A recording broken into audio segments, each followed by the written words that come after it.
حضرت عبداللہ بن مسعود اور عبداللہ بن عباس دونوں سے روایت ہے کہ جب اللہ تعالیٰ نے حضرت ابراہیم علیہ السلام کو خلیل بنایا تو ملک الموت نے خدا کی بارگاہ میں عرض کی، یا اللہ مجھے اجازت دے کہ میں حضرت ابراہیم علیہ السلام کو اس بات کی بشارت دوں۔ خدا نے اجازت دی اور ملک الموت نے آپ کو بشارت دی۔ آپ نے فرمایا الحمدللہ۔ پھر ملک الموت سے کہا کہ مجھے اپنی وہ شکل دکھا دے جس میں تو کافر کی روح قبض کرتا ہے۔ انہوں نے کہا اے ابراہیم علیہ السلام، آپ دیکھنے کی تاب نہ لا سکیں گے۔ فرمایا کیوں نہیں، آپ دکھائیں۔ تو ملک الموت نے کہا منہ پر کی طرف کر لیں اور پھر دیکھیں۔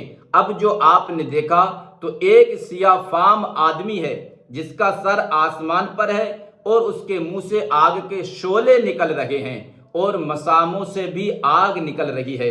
حضرت ابراہیم علیہ السلام بے ہوش ہو گئے۔ جب ہوش آیا تو ملک الموت اپنی پہلی شکل میں آ چکے تھے۔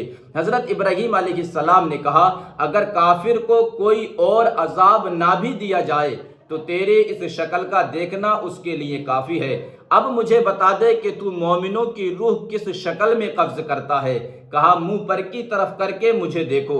آپ نے ایسا کیا تو دیکھا کہ سفید لباس میں ملبوس ایک نوجوان ہے جو نہایت حسین و جمیل ہے اور اس سے پاکیزہ خوشبو آ رہی ہے۔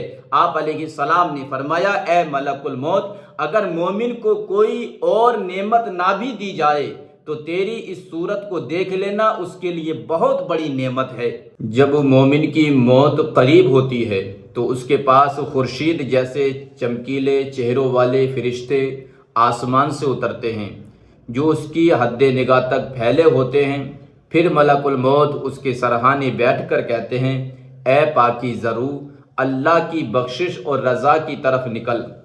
وہ اس طرح آسانی سے نکل آتی ہے جیسے مشک کے منہ سے قطرہ نکل آتا ہے۔ پھر ملک الموت اسے لے لیتے ہیں، پھر ان سے فرشتے لے لیتے ہیں اور اس روح کو جنتی کفن اور خوشبو میں لپیٹ لیتے ہیں۔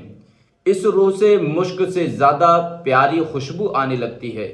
پھر فرشتے اسے لے کر آسمان کی طرف چڑھتے ہیں اور فرشتوں کی جس جماعت سے گزرتے ہیں وہی پوچھتے ہیں یہ پاکیزہ روح کس کی ہے؟ فرشتے اس کا اچھا دنیاوی نام لیتے ہیں، پھر پہلے آسمان تک لے جاتے ہیں اور اس کے لیے دروازہ کھلواتے ہیں۔ آخر دروازہ کھول دیا جاتا ہے اور آسمان کے تمام مقرب فرشتے اسے دوسرے آسمان تک رخصت کرتے ہیں۔ اسی طرح تمام آسمانوں میں فرشتے اسے رخصت کرتے ہیں۔ پھر خدا تعالیٰ کی طرف سے آواز آتی ہے میرے بندے کی کتاب علیین میں رکھ دو اور اسے زمین کی طرف لوٹا دو، کیونکہ میں نے اسے مٹی سے پیدا کیا ہے اور اسی میں لوٹا دوں گا اور دوسری بار اسی سے پیدا کروں گا۔ پھر اس کی روح اس کے جسم میں لوٹا دی جاتی ہے۔ پھر اس کے پاس دو فرشتے آ کر پوچھتے ہیں تیرا رب کون ہے؟ وہ کہتا ہے میرا رب اللہ ہے۔ پھر اس سے پوچھتے ہیں تمہارا دین کیا ہے؟ یہ جواب دیتا ہے کہ میرا دین اسلام ہے۔ پھر پوچھتے ہیں وہ کون ہیں جو تم میں مبعوث ہوئے؟ یہ کہتا ہے وہ اللہ کے رسول ہیں۔ پھر پوچھتے ہیں تمہیں کیسے معلوم ہوا؟ وہ جواب دیتا ہے میں نے اللہ کی کتاب پڑھی اور اس پر ایمان لایا اور اس کی تصدیق کی، مجھے اس سے آپ کی رسالت کا علم ہوا۔ پھر آواز آتی ہے میرے بندے نے سچ کہا ہے، اس کے نیچے جنتی فرش بچھا دو اور جنت کی کھڑکی کھول دو۔ پھر اس کی قبر میں جنت کی خوشبو آنے لگتی ہے، اس کی قبر حد نگاہ تک کھلی کر دی جاتی ہے۔ پھر اس کے پاس ایک حسین و جمیل خوبصورت لباس میں آدمی آتا ہے اور کہتا ہے کہ میں تیرا نیک عمل ہوں۔ یہ کہتا ہے یا اللہ قیامت جلد قائم کر۔ جب مومن کی موت کا وقت قریب آتا ہے تو اس کے پاس 4 فرشتے آتے ہیں۔ پہلا فرشتہ کہتا ہے السلام علیکہ یا عبد اللہ، اے خدا کے بندے تجھ پر سلام ہو، میں نے زمین کے تمام مشارق و مغارب کو الٹ مارا مگر تیرے قدم رکھنے کی جگہ نہ پائی۔ دوسرا فرشتہ کہتا ہے السلام علیکہ یا عبد اللہ، میں نے تمام جہان کی تمام نہروں کو دیکھ مارا مگر تیرے پینے کے لیے ایک گھونٹ پانی نہ ملا۔ پھر تیسرا فرشتہ کہتا ہے السلام علیکہ یا عبد اللہ، میں نے زمین کی تمام اطراف کو دیکھا مگر تیرے کھانے کو ایک لقمہ نہ ملا۔ پھر چوتھا فرشتہ کہتا ہے السلام علیکہ یا عبد اللہ، میں نے ساری زمین کو ٹٹول مارا لیکن تمہارے سانس لینے کی گنجائش نظر نہ آئی۔ اس کے بعد اس بندہ مومن کی روح پرواز کر جاتی ہے۔ حضرت جعفر بن محمد اپنے باپ سے روایت کرتے ہیں کہ رسول اللہ صلی اللہ تعالیٰ علیہ وسلم نے ایک انصاری کے سر کے پاس ملک الموت کو دیکھا اور فرمایا میرے صحابی کے ساتھ نرمی کرنا، یہ مومن ہے۔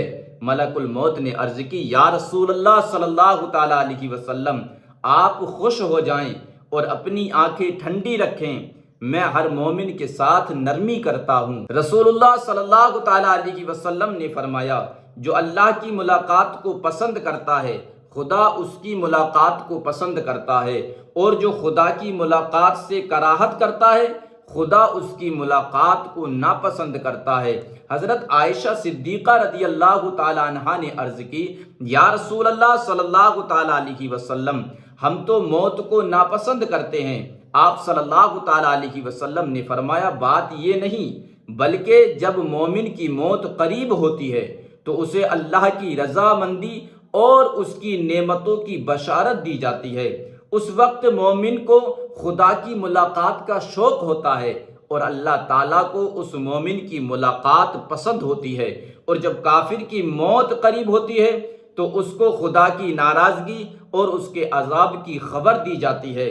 اس وقت کافر خدا کی ملاقات کو ناپسند کرتا ہے اور خدا اس کافر کی ملاقات کو ناپسند کرتا ہے۔ حضرت وہاب بن منبہ فرماتے ہیں کہ ساتویں آسمان میں خدا نے ایک مکان بنایا ہے جسے البیضہ کہا جاتا ہے۔ اس مکان میں مومنوں کی روحیں رہتی ہیں۔ جب دنیا میں کوئی آدمی مر جاتا ہے یہ روحیں اس کی روح سے دنیا کے حالات دریافت کرتی ہیں۔ حضرت انس بن مالک سے روایت ہے کہ رسول اللہ صلی اللہ تعالیٰ علیہ وسلم نے فرمایا ہر انسان کے لیے آسمان میں دو دروازے ہیں جن سے اس کے عمل اوپر چڑھتے ہیں اور اس کا رزق نازل ہوتا ہے۔ جب بندہ مومن فوت ہو جاتا ہے تو وہ دونوں دروازے اس پر روتے ہیں۔ حضرت ابو سعید خدری سے روایت ہے کہ رسول اللہ صلی اللہ تعالیٰ علیہ وسلم نے فرمایا جب اللہ تعالیٰ مومن کی روح قبض کر لیتا ہے تو اس پر مقرر کرامن کاتبین آسمان پر چلے جاتے ہیں اور خدا کی بارگاہ میں عرض کرتے ہیں یا اللہ جس بندے پر تو نے ہمیں مقرر کیا تھا اس کو تو نے موت دے دی ہے، اب ہمیں آسمان پر رہنے کی اجازت دے۔ خدا تعالیٰ ارشاد فرماتا ہے میرے آسمان میرے فرشتوں سے بھرے پڑے ہیں اور وہ میری تسبیح بیان کر رہے ہیں۔ یہ دونوں عرض کرتے ہیں الہی ہمیں زمین پر رہنے کی اجازت دے۔ خدا فرماتا ہے میری زمین میری تسبیح بیان کرنے والوں سے لبریز ہے، تم دونوں اس میرے مومن بندے کی قبر پر کھڑے ہو جاؤ اور قیامت تک میری تسبیح تحلیل اور تکبیر کہتے رہو اور اس بندے کے نامہ اعمال میں لکھتے رہو۔ سبحان اللہ۔ حضرت کعب بن مالک سے روایت ہے کہ رسول اللہ صلی اللہ تعالیٰ علیہ وسلم نے فرمایا مومن کی روح باغ جنت میں ایک پرندے کی صورت میں رہتی ہے یہاں تک کہ اللہ اسے اس کے بدن میں قیامت کے دن لوٹا دے گا۔